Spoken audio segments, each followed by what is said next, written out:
The Honourable Opposition Leader. Thank you, Deputy Speaker. My question without notice goes to the good Minister for Petroleum, the Honourable Jimmy Maladina. Deputy Speaker, this is a flow-on question from my question to the good Treasurer with respect to devaluation of the kina and how the country can increase its FX reserves. In the Treasurer's response, he highlighted that once we get a final investment decision on some of these big projects that are in the pipeline, then we will be in a position to increase FX reserves. So my question to the good Minister, Deputy Speaker, is, since 2019, we have been announcing that Papua LNG FID will take place in 2020, then in 2022, then in 2023, then in 2024, and now it's 2026. 6 years on, there is no FID for Papua LNG. So my question, Deputy Speaker, is if the good Minister can clearly tell the Honourable House and the people of Papua New Guinea, when can we expect the FID, the final investment decision for Papua LNG to take place? What are the hurdles that are preventing us from expediting this process? And thirdly, and which raises a bit of a concern, Deputy Speaker, is what is the status of the business development grants that was given to the people of Gulf and Central?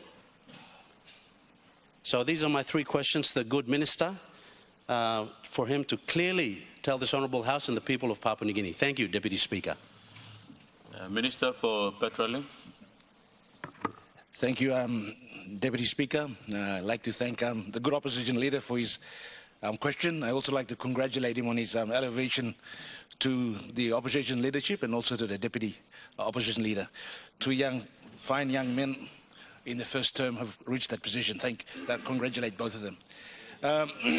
In relation to Papua LNG, it's as I said, it's quite a difficult project.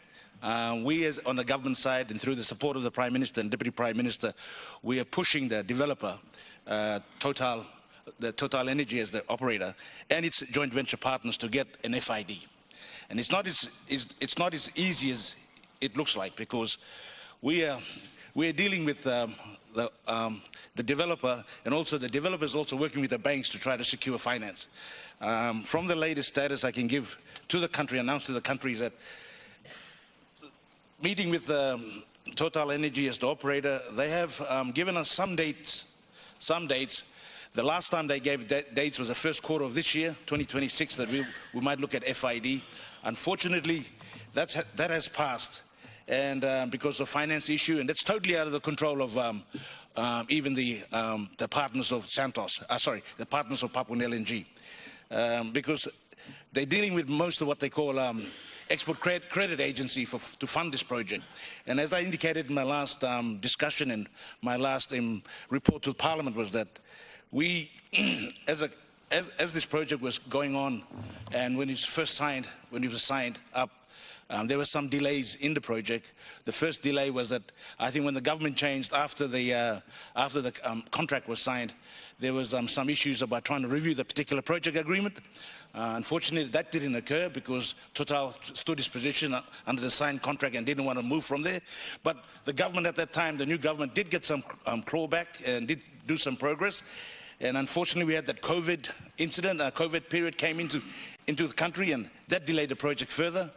And by the time the good Prime Minister and the government went to see Total Energy, and we negotiated to try to get them to put the project back onto tender, and they went out to tender, but the cost of the project blew out to about $18 billion.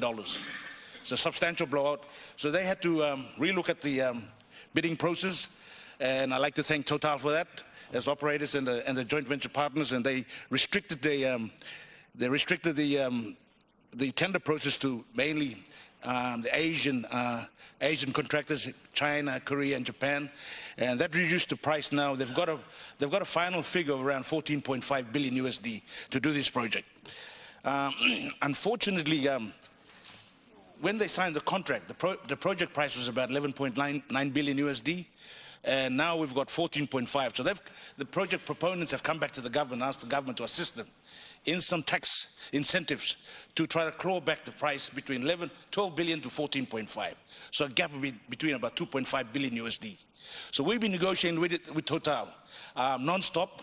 The government hasn't gone to sleep on this one. We've been at their back all the time trying to get them to get FID. We've been talking to them constantly, and we're trying to, at the moment now, we bridge the gap. So we as a government, at the moment I cannot say in public because it has to go back to cabinet for discussion and approval, but the government has decided we will give them some assistance. We will give them some assistance to make sure that this project happens. So there's a difference of, as I said, 12 billion, 14.5. We've been looking at about an assistance of about, I don't know at the moment. It's subject to NEC's wisdom, but we will come to some arrangement and we will make sure this project gets off the ground this year. So that I can assure you. So let me put it on record that we as a government, we're trying our best to get FID sometimes this year. And as I said, it is not in the power of the government. The government can only rely upon the developer and the financiers of the project. And the financiers, as I said, they're all export credit agency, which are government banks. Government banks between Japan, Korea, China.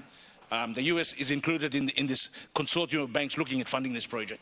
In principle, the operator tells me that finance has been secured, in principle. But now they're going through the process. And I can only rely on the developer and the operator telling me that. So that's where we stand on the FID. As to the hurdles, as I encompass in my answer to you, Deputy Speaker, the hurdles are the financing and the project cost blowout, and they're looking for the government to assist them in this regard, the operators.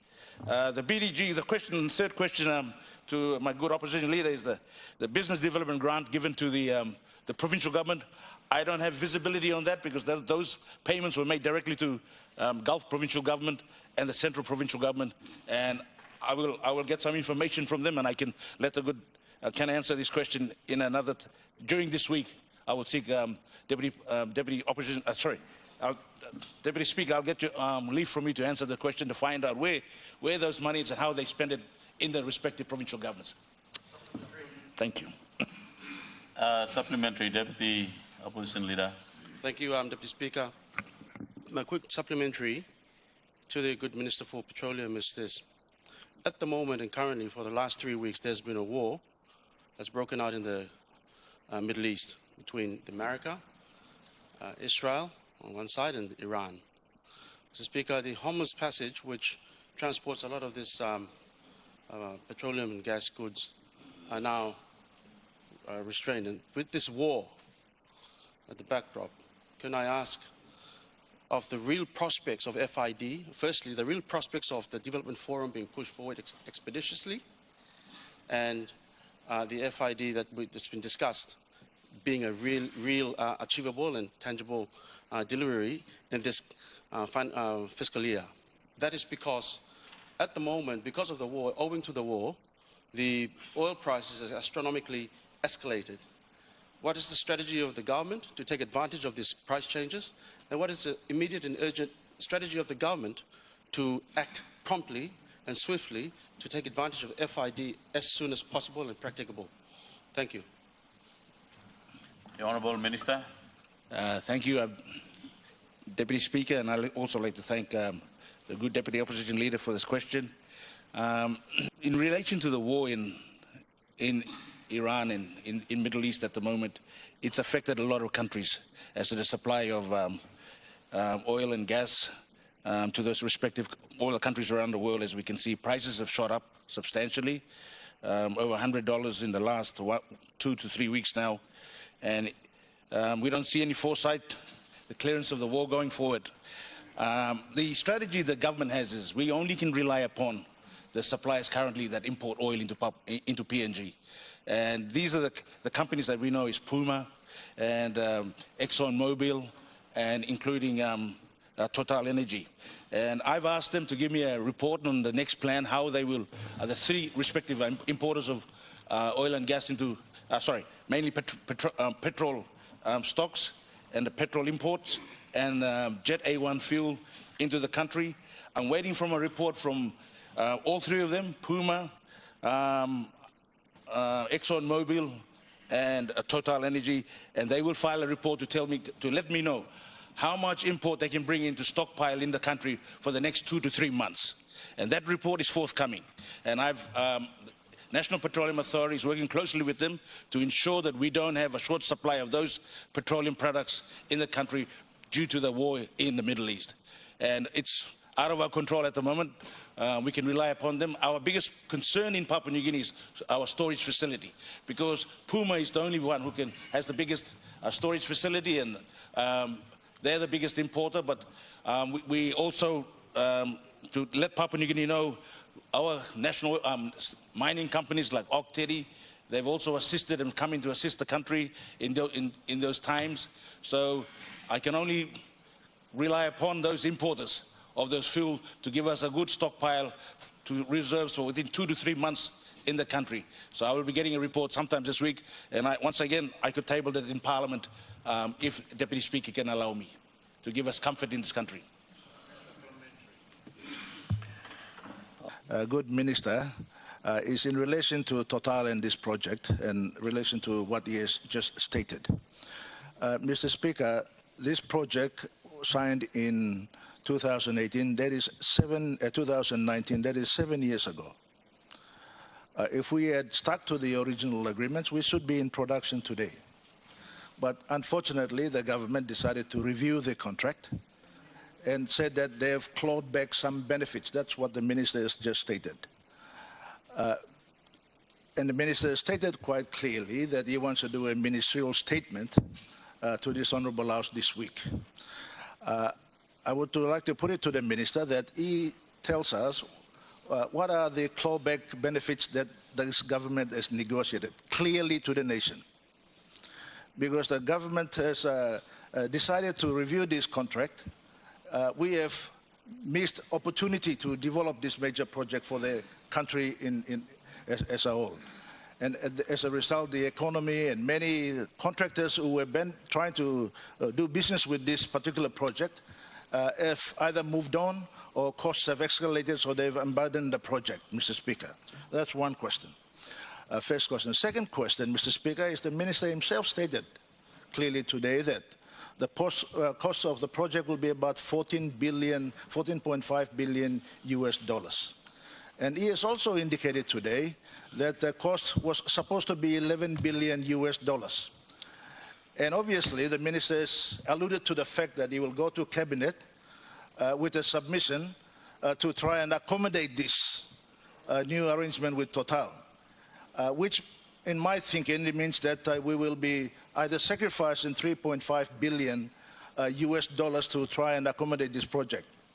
Now, if we are going to give further concessions, Mr. Speaker, my question to the Minister, of up to 3.5 billion kina to the project, what are the benefits is this nation going to receive because of that sacrifice that we are going to make, Mr. Speaker? Because if we make comparisons to 11 billion kina US dollar project in 2019, that means we are funding almost over 1/3 of the cost of the project ourselves. So what is the benefit to the nation? That is my second question, Mr. Speaker. And Mr. Speaker, the third question, just alluding to the Minister's own reply earlier, he said that Puma is the only storage capacity in the country. Can he confirm that Puma is now in negotiation? Is this the same Puma that many of you in government were trying to try and talk about money laundering issues with the Bank of Papua New Guinea? I think it must be a different Puma that I'm thinking about. But anyway, if it's the same Puma, I am told that, Mr. Speaker, that they are in negotiations to sell this storage facility to the United States government. And the United States government has got a defense force agreement with our government in this country. Is there no other places in this country where we can build new storage facilities? Is this the only one in the country that we have to sell? So, Mr. Speaker, can he confirm or deny that these are some of the negotiations that are taking place in this country? Thank you, Mr. Speaker. Yes, I can agree that the agreement was signed. The first question is, it was signed 7 years ago. That's correct. And I think the good member for Yali Bupangi was the the main instrumental guy in negotiating that contract with Total during the time. Personally, I was not here in the government at the time in representing my people of West Island, but I think he personally negotiated that agreement with Total. So he's very familiar with it. But as I indicated, I said 11.9 billion was the contract at the time. The contract was signed, it was at 11.9 billion, around that figure, going to 12. So they've come back to us and asked us to assist them with this amount of money. It's not 3.5 billion. I think it's much less than that, Deputy Speaker. So these are not finalized figures. We're still in negotiation, and it'll be at the wisdom of Cabinet to approve that amount, but it's far more less than 3.5 billion we're assisting this Papuan LNG project. That's to answer the first question. Secondly, about the benefits we clawed back. I'll have to look into that because I was, during that time, I didn't review this agreement, which was, I think, done by my predecessor, Honourable Member for Sinisina Yogumu.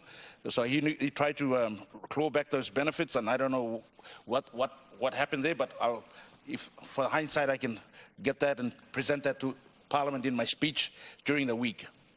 The third question is Puma. Puma, I think that's the same Puma. That's the same Puma, Member for Yalibu Pangia. I mean, there's only one Puma in Papua New Guinea. So I don't do business in the private sector a lot these days because I'm really totally full-time in government issues. So I don't know whether the US government is negotiating with Puma. I don't know that. It could be bar talk, or I don't know where they get that information, but it hasn't come across my table as a Minister for Petroleum. So I don't know whether the sale is going forward or this negotiation that I can't confirm to the people of Papua New Guinea in this Honourable House. The third, I think that's the three issues that was brought up by Honourable Member for Yalibu Pangia. Thank you.